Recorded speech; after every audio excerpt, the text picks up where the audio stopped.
Siin ma olen siis võtnud ette ühe väikse lastetooli, mis vajas hädasti uuenduskuuri.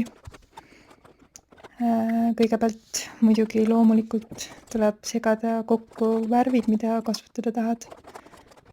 Minu jaoks siis jäid põhiliselt peale valge, must ja roosakad ja kollakas rohelised toonid. Ja kõigepealt lihtsalt panen siis paika mingid esialgsed õienupud, mis minu arust võiksid omavahel kokku sobida. Roosiõied või lilleõied, karikakra õied. Ja lihtsalt hakkan niimoodi hästi lihtsalt pihta.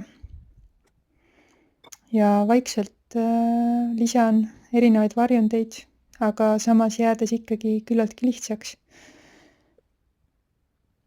Nagu siit ka näha on, et kollasele selliseid pruunikaid ja heledamat kollast, roosale, siis jällegi tumedamat, lillakamat, valget ja südamikud kontrastsemaks. Ja siis hakkab rohelise lisamine.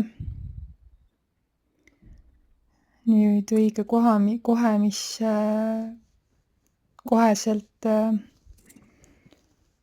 aitab sellel pildil kuidagi kokku tulla, et kui muidu võib-olla algul mõtled, et mis see nüüd on, siis rohelise lisamine on alati nagu kirss tordil. See kuidagi ühendab kõik selle eelneva. Ja siit on näha ka, et kohe kõik tuli kokku nii-öelda. Ja rohelisele erinevaid tumedamaid, heledamaid lisada, teha väikseid selliseid vigureid, et jääks selline buketi mulje. Ja nii ta valmis saigi. Kiirelt, lohakalt, aga samas efektselt ja kaunilt.